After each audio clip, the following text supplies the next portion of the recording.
Zara's husband was crying over her casket. Beautiful performance. Too bad she was standing right behind him. From the back pew, she watched Tobias sob into his hands, shoulders shaking like a man who'd lost everything. 200 guests wept with him. His mother Mama Josephine dabbed her eyes with lace. His pregnant girlfriend clutched her rounded belly, tears streaming down her face. Zara adjusted the black scarf covering her hair and smiled. 3 weeks ago, she'd heard them planning her murder in this exact church. Every word. Every detail. Every calculation of how much her life was worth. 50 million naira, apparently. That was the price tag on her existence. The pastor cleared his throat. Would anyone else like to say words about our dear departed sister? The pregnant woman stood. Kemi. 24 years old. 8 months along. Sleeping with Tobias since January while Zara cooked his meals and pressed his shirts and pretended not to notice the perfume that wasn't hers. I didn't know Zara well, Kemi began, voice soft and trembling. But Tobias spoke of her constantly. He said she was kind. Gentle. That she always wanted children but couldn't have them. Zara's nails dug into her palms. Drew blood. He told me Zara would have loved this baby, Kemi continued, touching her belly. That she'd be happy knowing he'd finally become a father. So if it's a girl, we'll name her Zara. In her memory. The church murmured approval. How touching. How generous. What a beautiful tribute. Zara tasted copper. Had she bitten her tongue? Her phone sat heavy in her pocket. 17 audio recordings. 43 photographs. Bank transfers. Text messages. Insurance documents. A confession so airtight even God couldn't provide reasonable doubt. Time to crash her own funeral. The pastor moved to close the service when the doors exploded open. Detective Amara walked in, badge glinting on her belt. Behind her, 3 uniformed officers, hands resting on their weapons. The church went silent. Not the respectful silence of mourning. The choked silence of prey-sensing predators. Mama Josephine's dabbing hand froze midair. Detective Amara's shoes clicked against marble, each step echoing like a countdown. She stopped at the casket, studied it for a long moment, then turned to face the congregation. I apologize for interrupting, she said, voice cutting through the tension like a machete through sugar cane. But we have a problem. This morning, a woman called our station claiming to be Zara Okafor. Alive. Very much not dead. The explosion was immediate. Gasps. Shouts. People standing, craning necks, pulling out phones. Tobias went the color of old porridge. His hand shot out, gripping the casket edge so hard his knuckles went white. That's impossible, he whispered. We identified the body. The car went into the river. She drowned. I saw. What did you see, Mr. Okafor? Detective Amara stepped closer. A burned body? Decomposed from 2 weeks underwater? Hard to identify features on a corpse like that, isn't it? But dental records don't lie. Would you like to know whose body is actually in that beautiful mahogany casket? Tobias's mouth opened. Closed. Opened again. No sound. Jane Doe, Detective Amara continued. Homeless woman. Died of natural causes 3 weeks ago. Unclaimed body from the city morgue. Someone paid a mortuary attendant 10,000 naira to release her. Someone staged a car accident. Someone needed a corpse to make this whole charade believable. She pulled out her phone. Someone like you. Mama Josephine shot to her feet. This is absurd. My son would never. Sit down, Mrs. Okafor. The command landed like a physical blow. Mama Josephine sat. Detective Amara pressed play. For 3 seconds, nothing. Just static. Just 200 people holding their breath. Then Tobias's voice filled the church. The car goes off the bridge Saturday night. The river's deep there. By the time they find the body, if they find it, there won't be much left to identify. Tobias lunged for the phone. An officer's hand slammed into his chest, pinning him against the casket. It rocked. For one absurd moment, Zara thought the Jane Doe might spill out onto the marble floor. The recording continued. "Mama, you'll handle the death certificate? I've already spoken to Dr. Chukwu at the morgue." Every head swiveled to Mama Josephine. She'd gone gray. "And the insurance money?" 50 million naira. Policy pays out 6 weeks after confirmed death.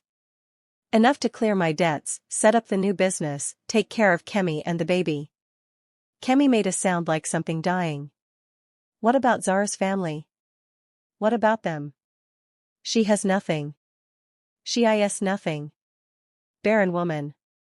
Useless. At least dead, she's worth something. The recording ended. The silence that followed had weight. Had teeth.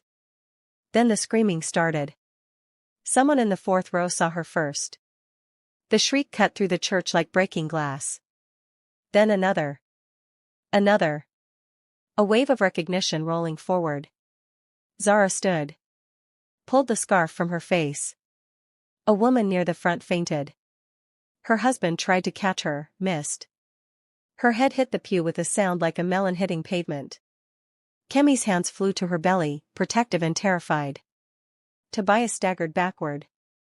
The casket rocked again. His legs gave out. He hit the floor hard, palms slapping marble. "No," he breathed. "No, this isn't, you're dead. I saw the car. I saw." "You saw what you paid to see," Zara said, walking down the aisle. Every eye tracked her like she was a ghost given flesh. The crashed car. The body in the river. The death certificate. Very convincing. Almost as convincing as your grief. She stopped 5 feet from him. Close enough to see sweat pooling in the hollow of his throat. Close enough to smell his fear, acrid, animal. "Should I play the part where you called me worthless?" Zara pulled out her phone. "Or skip straight to where you calculated my insurance payout?"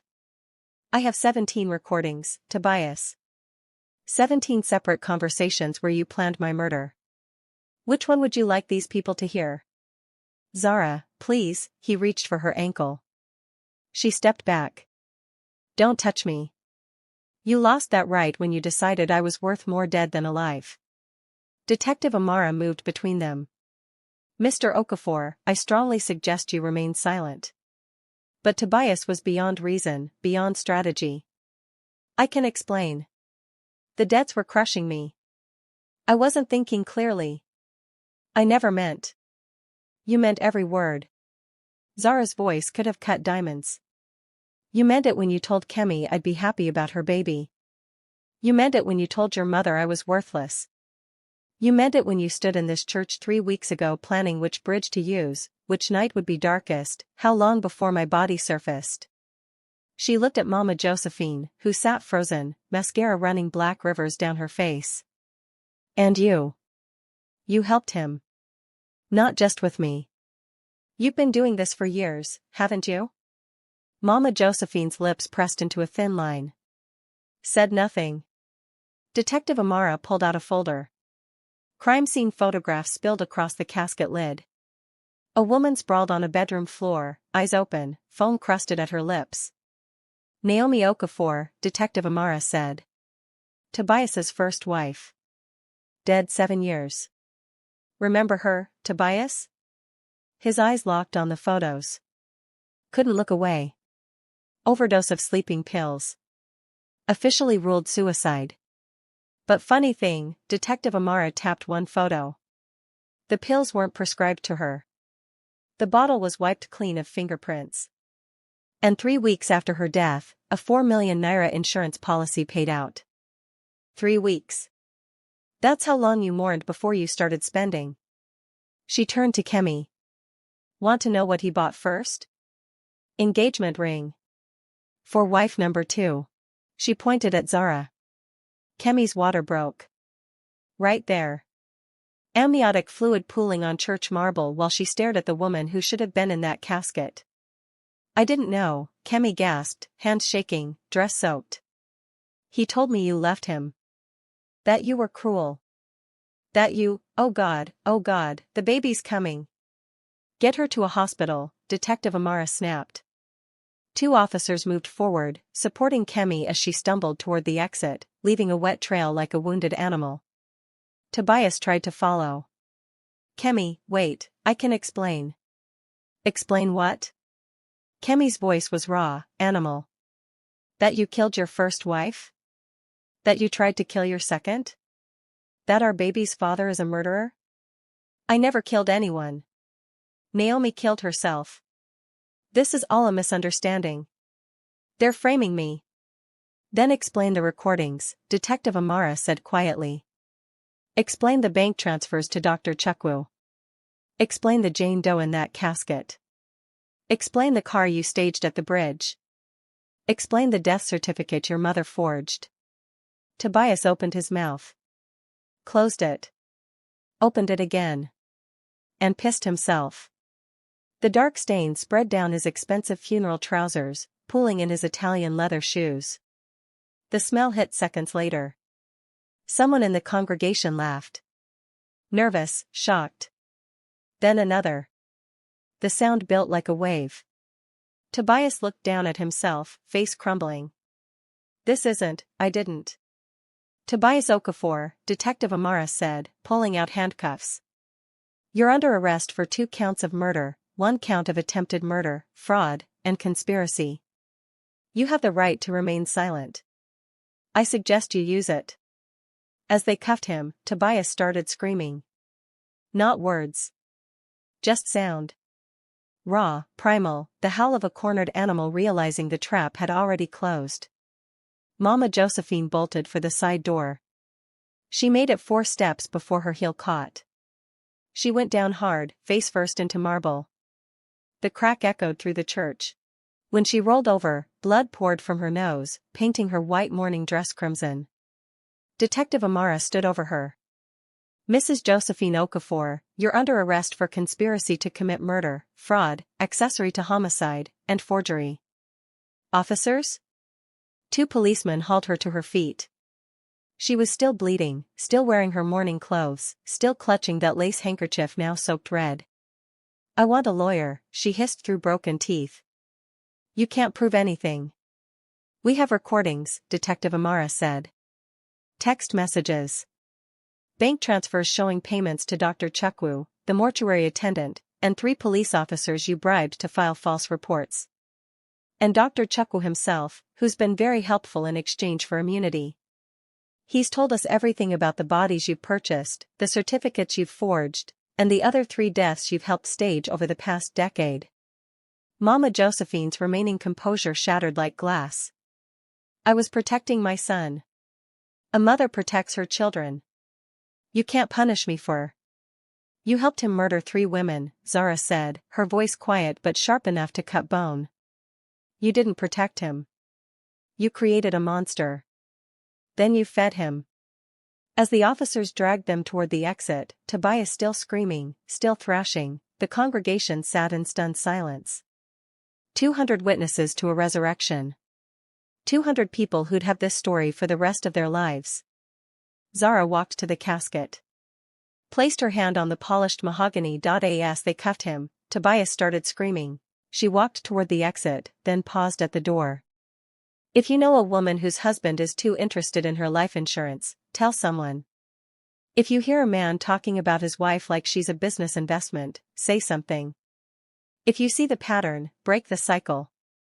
Because the next funeral you attend might be real. Outside, journalists swarmed like locusts. Cameras flashed. Microphones thrust forward. Questions bombarded her from every direction. Zara. How does it feel to be alive? Did you suspect he was trying to kill you? What made you investigate? Are you afraid he'll come after you again? Detective Amara stepped forward, shielding Zara. Miss Okafor will not be taking questions today. But she has prepared a brief statement. Zara stepped to the microphone. The cameras zeroed in. This would be on every news channel by evening. Every social media feed by morning. My name is Zara Okafor, she began. 6 months ago, I started noticing small things. Money disappearing from our joint account. My husband being secretive with his phone. Finding medication I didn't recognize in our bathroom cabinet. She paused. Breathed. I could have ignored it. Convinced myself I was paranoid. But I didn't. I started documenting. Recording conversations. Photographing financial records. Building evidence. And 3 weeks ago, I overheard my husband and his mother in a church, planning my murder in detail. A journalist gasped. Others leaned forward, recording devices held high. Instead of running, I set a trap. I let him think he'd succeeded. I let him plan the funeral, file the insurance claim, move his pregnant girlfriend into what he thought would soon be his house. I let him believe he'd won. Her voice hardened. But I was building a case. Working with Detective Amara and her team. Gathering evidence so airtight he couldn't slip through.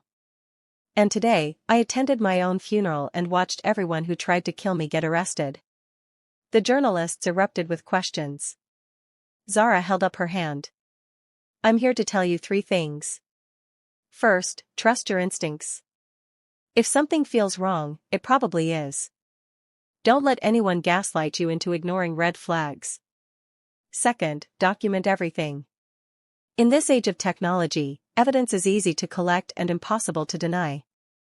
Record conversations. Screenshot texts. Photograph documents. Build your case before you make your move. She looked directly into the nearest camera. And third, you are not a commodity. You are not an investment. You are not worth more dead than alive. If someone is treating you like a business transaction instead of a human being, that person is dangerous. Leave. Document. Report. Save yourself. Because nobody else will do it for you. A journalist called out, what about the insurance money? The $50 million he tried to collect? Zara's smile was sharp as a knife. It's funding something called the Naomi Foundation. Legal aid for women escaping dangerous marriages. Emergency housing. Counseling services. Protection for whistleblowers who report suspicious deaths. Named after his first wife. The one whose murder we can finally call what it was. And what about you? How are you healing? I'm not, Zara said honestly. Not completely. Maybe not ever. But I'm alive. I'm free. And every morning I wake up knowing he's in a cell and I'm not? That's healing enough for now. She stepped away from the microphone. Detective Amara guided her through the crowd toward a waiting car. As they drove away, Zara watched the church recede in the side mirror. The scene of her funeral. Her resurrection. Her revenge. Her phone buzzed. Unknown number. She almost didn't answer. Hello? Heavy breathing. Then, you bitch. You destroyed my life. Tobias. Calling from the police station. How he'd gotten access to a phone, she didn't know. Didn't care. I destroyed your life? Zara laughed, the sound cold and sharp. Tobias, you destroyed your own life the moment you decided I was worth more dead than alive. I just documented it. I gave you everything. A home. Security. I paid for your mother's surgery. You gave me trauma disguised as love. You gave me surveillance disguised as care. And you tried to give me death disguised as an accident. Those aren't gifts, Tobias. Those are weapons. Zara, please. She hung up. He called back immediately. She declined. 16 more calls came through that evening. She blocked the number and ordered takeout. 6 months later, Zara stood in a new office. Floor-to-ceiling windows overlooking the city. Blueprints spread across her desk. The Naomi Foundation headquarters. 50 beds. 24-hour hotline. Legal aid office. Counseling center. All funded by the money Tobias had tried to kill her for. Her phone rang. Private number. She answered anyway. Zara. Tobias's voice was hollow. Broken. Prison had aged him a decade and 6 months. Please. I made a mistake. I'm sorry. Can we talk? Zara leaned back in her chair, looking at the blueprints. How's prison, Tobias? Silence. I'm serious. How's the food? Is it as good as the jollof rice I used to make? The one you said was too salty? The one you complained about every Sunday while you were sleeping with Kemi in our bed? Zara, please, I'm begging. Do the other inmates know you pissed yourself at a funeral? Do they know you cried when they arrested you? What do they think about a man who murders women for insurance money? His breathing turned ragged. I never killed anyone. Naomi killed herself. The jury got it wrong. I'm appealing. I'm going to prove. You're going to rot, Zara said calmly. In a cell. For the rest of your life. And you know what's beautiful about that? She traced a finger over the blueprint, over the wing dedicated to emergency housing. Your insurance money? The 50 million you killed me for? Right now, as we speak, it's housing 20 women who escaped men exactly like you. It's paying for lawyers who are getting restraining orders, filing charges, building cases. It's funding counselors who are helping women recognize the red flag she waved so proudly. Zara. Every single day you wake up in that cell, 25 women are waking up free because of what you tried to do to me. Every year you rot, 250 more escape. By the time you die in there, and you will die in there, Tobias, life sentence means life, you'll have saved thousands of women. Congratulations. You finally did something useful with your existence. I hate you, he whispered. Good, Zara said. Hate keeps you warm at night when the cell gets cold. Hate gives you something to focus on when the decades start blurring together. Hold on to that hate, Tobias. Nurture it. Let it consume you. Because I'm out here living my best life, and you're in there living your worst, and that imbalance? That's justice. She hung up. He called 16 more times that night.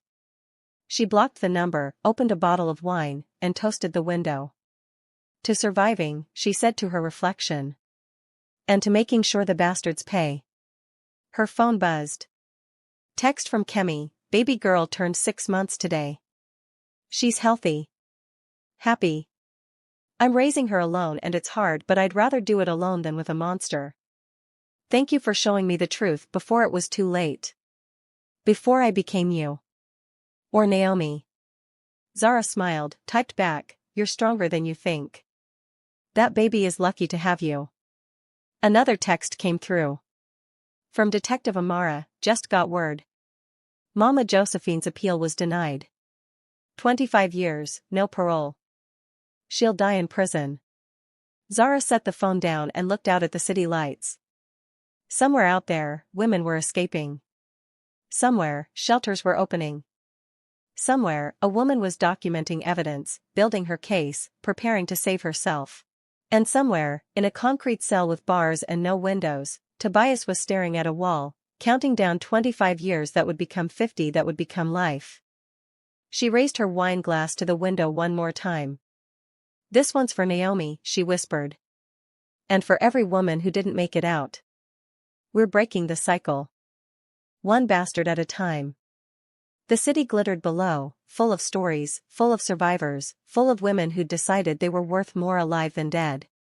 Zara was one of them now. And she'd make damn sure she wouldn't be the last. If this story made you feel something, rage, satisfaction, hope, anything, hit that subscribe button right now because we don't tell comfortable stories here. We tell the ones that cut deep, the ones that make you check on your friends, the ones that remind you to trust your gut when everyone says you're paranoid. Drop a comment below if you've ever had to save yourself when nobody else would. Tell us your story. You're not alone. And smash that like button if you believe the best revenge isn't violence, isn't cruelty, isn't sinking to their level, it's living so well, so free, so loudly that they choke on your success from behind bars. New story every single week. Stories of women who refuse to die quietly. Stories of revenge served cold, calculated, and with receipts. We'll see you next time. Stay alive. Stay free. Stay dangerous.